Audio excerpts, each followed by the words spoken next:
Oi, meu nome é Dayana. O meu é Maísa. O meu é Daniel. O meu é José Eduardo. O meu é Gabriel. Esse vídeo é um trabalho de biologia. E vamos falar sobre o núcleo celular e mitose. Belinda era uma ovelha de 6 anos de idade. Em um experimento, ela foi doadora do núcleo de uma célula de sua glândula mamária. Outra ovelha foi doadora de um óvulo cujo núcleo foi eliminado e substituído pelo núcleo da célula da glândula mamária de Belinda. Após um pequeno choque elétrico, o núcleo transplantado incorporou-se ao citoplasma do óvulo da ovelha e iniciou-se um desenvolvimento embrionário. Bastou um único núcleo celular instalado no citoplasma da ovelha para originar Dolly, uma réplica de Belinda.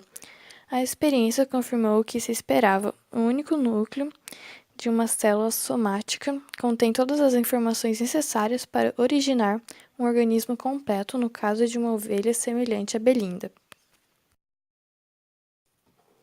Organização do núcleo interfásico. O núcleo celular é uma estrutura característica das células eucarióticas. Cada célula quase sempre contém um núcleo cujos tamanhos variam dependendo do tipo celular. Envelope nuclear. O núcleo é delimitado pelo envelope nuclear, constituído por duas membranas muito bem ajustadas uma à outra. A face interna da membrana é voltada para o interior do núcleo e reforçada por uma camada de filamentos que constitui a lâmina nuclear. Em diversos pontos do envelope nuclear, a membrana externa e internas fundem-se em torno de um poro. Através ocorre a troca de substâncias entre o núcleo e o citoplasma. Os poros do envelope nuclear atuam com válvulas abrindo para dar passagem a determinadas matérias e fechando-se em seguida. Em citologia, a cromatina é um complexo de DNA e proteínas que se encontra dentro do núcleo celular nas células eucarióticas. Os ácidos nucleicos encontram-se geralmente na forma de dupla hélice e as principais proteínas da cromatina são as histonas. Bom, esse em amarelo é a cadeia de fosfato, como está escrito na legenda. Esse em azul é a guanina, o rosa é a citosina, o roxo é a timina e o verde é a adenina. O nucleolo é uma estrutura encontrada apenas em células eucarióticas, atuando principalmente na coordenação do processo de reprodução das células, mesmo desaparecendo logo no início do processo da divisão celular. Bom, eu fiz essa célula como se ela fosse de cima, e aqui fica, nessa parte amarela é a membrana externa, que cobre ela, e essa região que eu não pintei é a cromatina, e esses pontinhos azuis são os poros nucleares, e esse de vermelho é a membrana interna, e aqui está o núcleo. Características gerais dos cromossomos. São estruturas filamentosas intranucleares que são formadas por uma molécula de DNA ligada a proteínas. Genes são codificados no DNA cromossômico. Geralmente, no núcleo celular existem muitos cromossomos.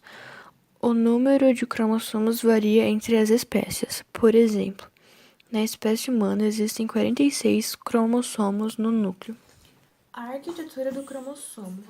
Nas células eucarióticas, o cromossomo é formado por uma extensa molécula de DNA, dando duas voltas sobre um grânulo de proteínas, da classe das histonas. Um grânulo proteico com um segmento de DNA forma o cromossomo. A ligação entre nucleossomos vizinhos faz o filamento cromossômico enrolar-se. Quando a célula se divide para originar duas células filhas, o cromossomo enrola-se nele mesmo, entrando em um estado ainda mais condensado. Cromatídeos irmãs e centromero. Uma célula que não está se dividindo, ela encontra-se em um período de interfase, onde ocorrem os preparativos para a divisão celular. E o cromossomo, quando duplica, ele fica com cromossomos idênticos, né? Então, são 4 tipos de cromossomos. Eu vou desenhar aqui os 4 tipos. Um de cada tipo eu vou desenhar. Ó, esse primeiro, esse que eu vou desenhar agora, é o cromossomo metacêntrico. Eu vou desenhar aqui, ele se chama metacêntrico porque o centrômero, fica bem ao centro dele. Bem no centro, dividindo ele em duas partes iguais, né? Esses daqui são chamados de braços,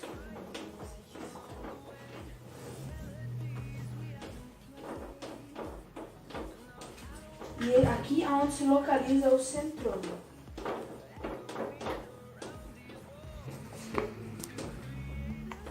O centrômero. Agora, o outro tipo é o submetacêntrico. Deixa eu escrever aqui, isso aqui que é o metacêntrico.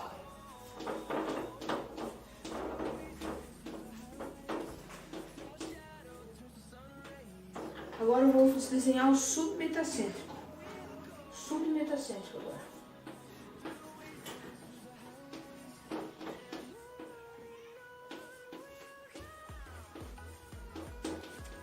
Ó, submetacêntrico. Ele vem aqui assim, com o centrômero na região mediana, mais ou menos, ó. Mas aqui assim, na parte exterior, por cima, sabe? E esse aqui é o centrômero. O outro tipo que a gente tem é o acrocêntrico. É o acrocêntrico, que se localiza perto do centrômero. O cromossomo, ó, bem aqui. Bem... se localiza aqui. Esse daqui é chamado acrocêntrico.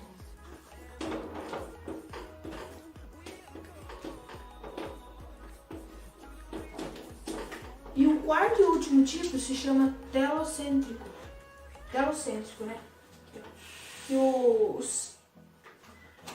centromero, ele já vem começando aqui, começando no cromossomo já. Esse daqui é o telocêntrico.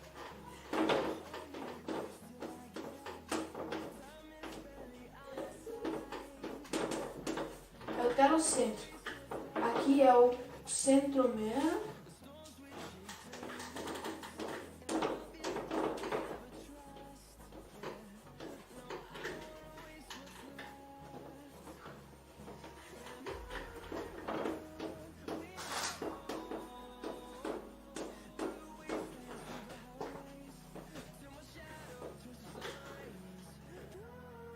Cromossomos homólogos.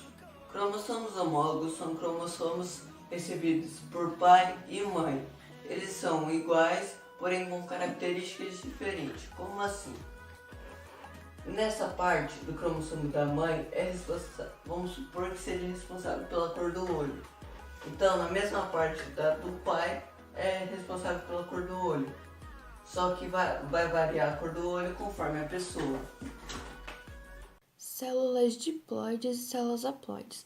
Células diploides são representadas por 2N. Elas possuem dois conjuntos cromossômicos, ou seja, que estão dispostas aos pares.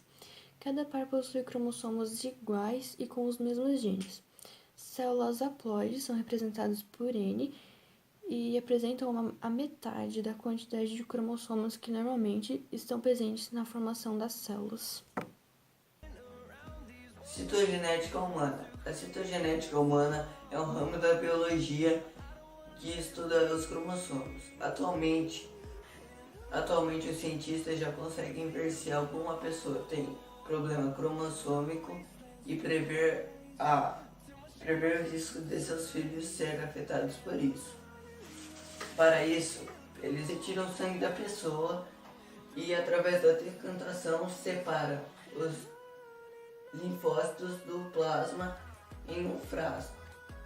Após essa separação, eles acrescentam um caldo nutritivo.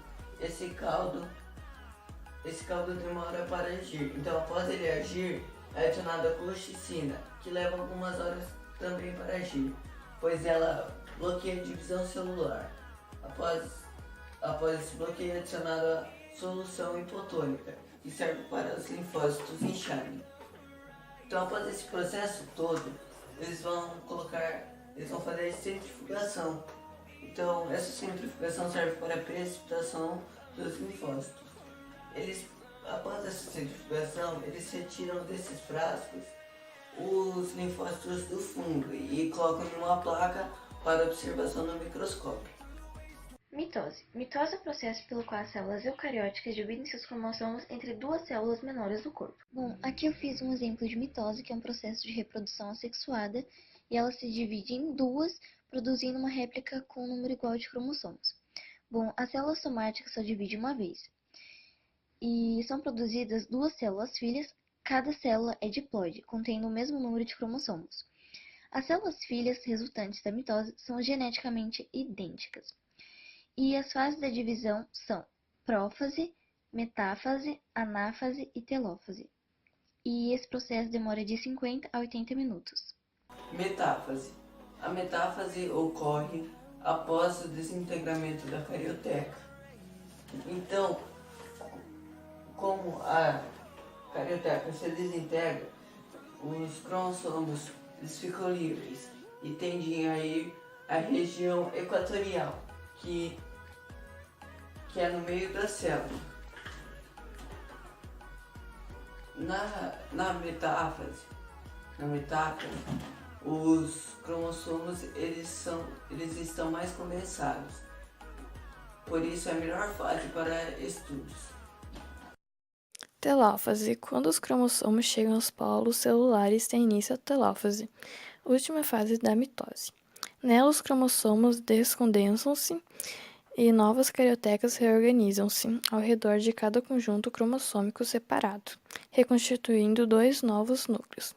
À medida que os cromossomos descondensam, eles são envolvidos pelas bolsas membranosas resultantes de fragmentações da carioteca antiga, reconstruído por duas novas cariotecas.